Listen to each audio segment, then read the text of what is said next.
রাঙামাটি এক রাত পাড়ি দেওয়ার পর সকলে তৈরি বাড়ি ফিরে যাওয়ার জন্য। থুইসা এসেছে তাদের এগিয়ে দিতে। সবাই সাবধানতার সাথে পাহাড়ের উঁচু নিচু ঢাল পাড়ি দিচ্ছে। ফারিসও তার ব্যতিক্রম নয়। একটা কথা জিজ্ঞেস করি, পেছন থেকে বলল কেউ। ফারিস থামল, ঘুরে রিধিকে দেখতে পেল। মেয়েটার কপালের মধ্যিখানে চিন্তার শুকনো ভাঁজ।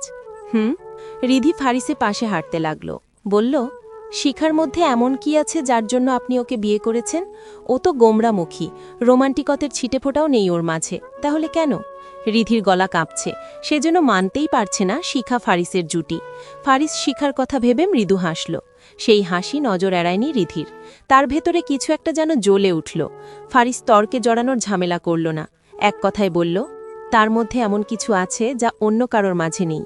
পায়ের গতি বাড়ালো ফারিস, রিধিকে পেছনে ফেলে সামনে এগিয়ে গেল।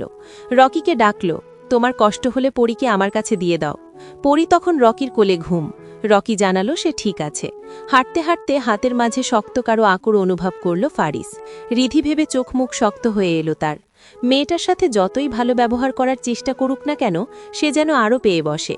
ফারিস কিছু কঠিন বাক্য শোনাতে পাশ ফিরে চাইল, তবে কথা মুখ থেকে বেরোনোর আগেই তা গলায় আটকে গেল। সে বিশ্বাস করতে পারছে না শিখা নিচ থেকে ছুঁয়েছে তাকে। পেটে হাজারো প্রজাপতি অনুভব করল ফারিস, কিন্তু শিখার বড় বড় নখ বাহুতে চাপ প্রয়োগ করতে ব্যথাতুর শব্দ বেরিয়ে এলো মুখ থেকে। শিখা শক্ত চোয়াল নিয়ে স্থির সামনে তাকিয়ে, ওই মেয়ের সাথে এত কি কথা? ওই তো আমাকে ডেকেছিল, আর তুমিও লাফাতে লাফাতে চলে গেলে ওর সাথে গল্প করতে। ফারিস থতমত খেয়ে গেল। সে তো মাত্র একটি বাক্যে কথা শেষ করেছে, আর শিখার কাছে তা গল্প মনে হচ্ছে। তুমি ভুল বুঝছ, ট্রাস্ট মি বেবি, আমি তোমার প্রতি ভীষণ লয়াল। শিখা তীক্ষ্ণ চোখে তাকালো তার দিকে, পরপর ধাক্কা দিয়ে ছেড়ে দিল তার হাত। শিখার ঈর্ষা অর্জন করতে পেরে যেন বিরাট যুদ্ধ জয় করে ফেলেছে ফারিস। অন্তত তার ঠোঁটের কোণে সেই তীর্যক হাসি দেখে তাই মনে হচ্ছে। আলেয়ার পাশে হাঁটতে হাঁটতে কটমটে দৃষ্টিতে তাকায় শিখা। ফারিস ঠোঁট গোল করে উড়ন্ত চুমু ছুড়ে দেয় তার দিকে। আকস্মিক ঘটনায় শিখা থতমত ছেয়ে যায়। আলেয়া দেখতে পেয়েছে ভেবে হৃৎস্পন্দন বেড়ে যায় তার। সে তাকায় আলেয়ার দিকে। শিখার হঠাৎ তাকানোয় আলেয়াও যেন অপ্রস্তুত হয়ে পড়ে।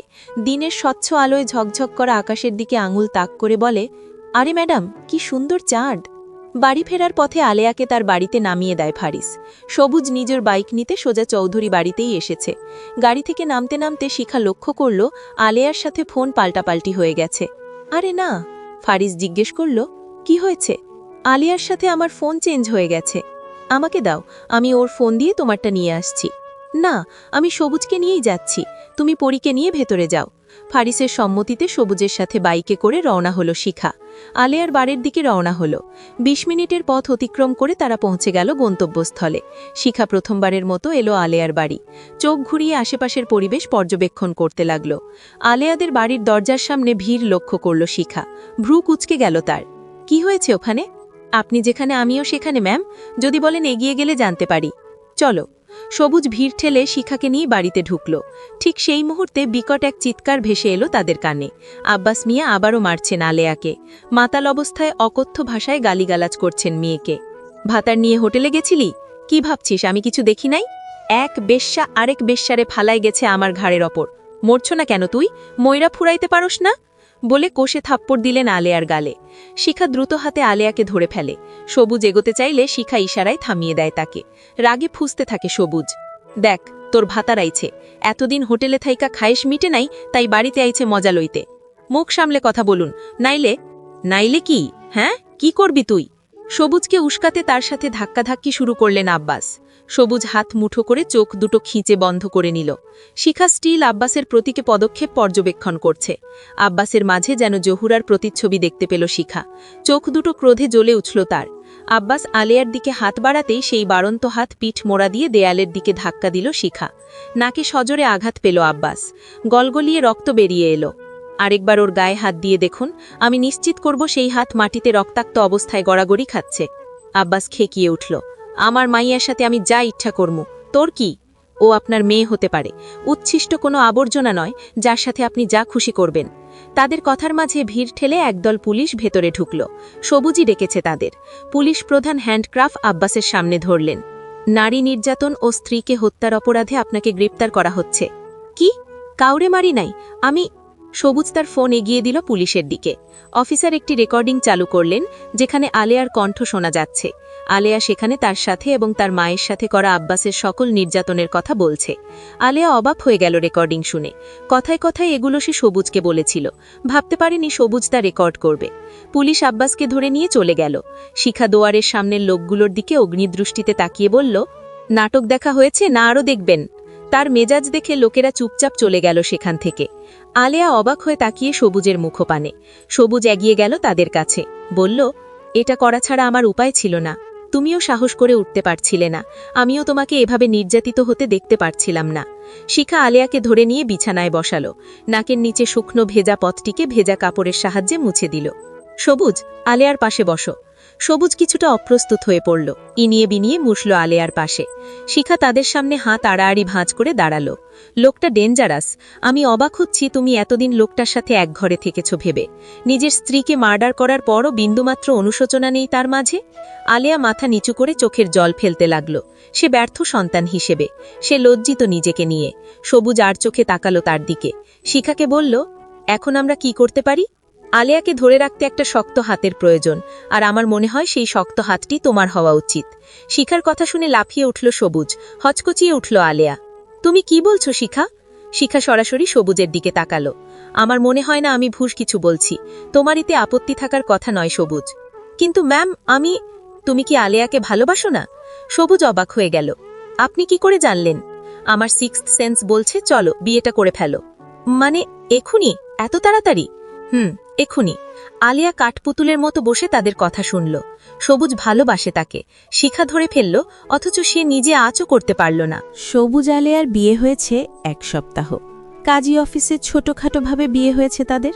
সবুজের বাবা মা নেই, তাই পারিবারিক কোনো ঝামেলার সম্মুখীন হতে হয়নি। ছোট্ট একটি টোনাটনির সংসার গড়ে তুলেছে তারা। যদিও সবুজ আলেয়াকে প্রথম থেকে পছন্দ করত, তবে আলিয়া সেই বিষয়ে সম্পূর্ণ অজ্ঞ। প্রেম ভালোবাসা নিয়ে কখনো ভাবা হয়নি।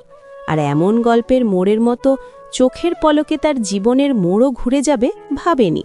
তাই সংসারে মানিয়ে নিতে তাকে সময় দিয়েছে সবুজ। বিয়ের জন্য 1 সপ্তাহ ছুটি পেয়েছে আলেয়া। সবুজ পেয়েছে 3 দিন। 3 দিন পর থেকে আবারও কাজে জয়েন দিয়েছে সে। ফারিসের কাছে তার যত সব অভিযোগ। আলেয়াকে 1 সপ্তাহ ছুটি দেয়া হলো, তাকে কেন নয়? সব জায়গায় কেন পুরুষকে বৈষম্যের শিকার হতে হবে? আপাতত সবুজ ও ফারিস অপরাধীর ন্যায় শিখার সামনে মাথা নিচু করে দাঁড়িয়ে। শিখা পায়ের ওপর পা তুলে জহুরি চোখে পরোক্ষ করছে তাদের, বিশেষ করে ফারিসকে। শিখা প্রথম প্রশ্ন করল সবুজকে, তুমি জানতে? যদিও সে উক্ত বিষয় সম্পর্কে অজ্ঞ, তবুও ঝটপট উত্তর দিল, আমি আজই দুনিয়ায় ল্যান্ড করেছি ম্যাডাম, কিছুই জানি না। শিখা ফারিসের উপর দৃষ্টিপাত করল। পা থেকে মাথা পর্যন্ত চোখ বুলালো তার। দেখতে কতই না সরল লোকটা, আর ভেতরে ভেতরে জিলাপির প্যাঁচ। তো ব্ল্যাকভেইলের মতো উচ্চমানের একটি কোম্পানি ওনার আমার সেক্রেটারির পদে কাজ করছে? কি অবাক করা বিষয়!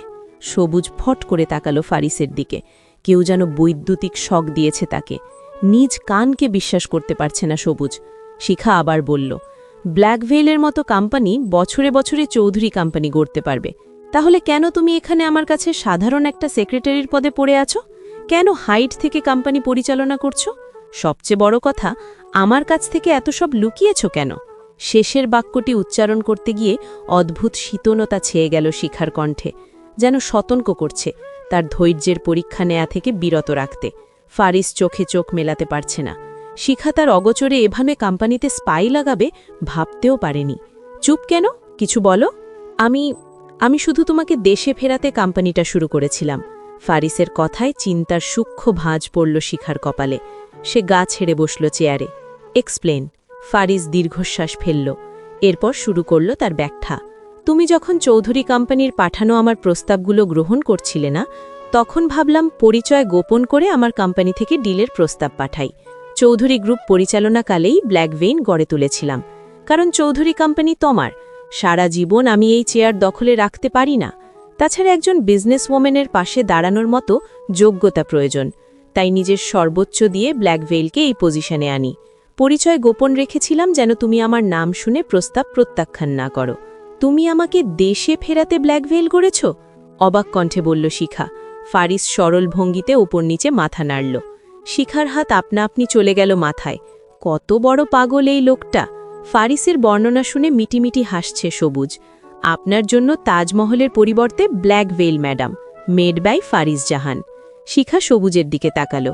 বিরক্তির মাঝেও হাসি চলে এলো তার। সে হেসে ফেলল। রাগ পড়েছে দেখে স্বস্তির শ্বাস ফেলল ফারিস। অবশেষে সব লুকোচুরি শেষ। এখন একে অপরের কাঁধে কাঁধ মিলিয়ে চলার সময়।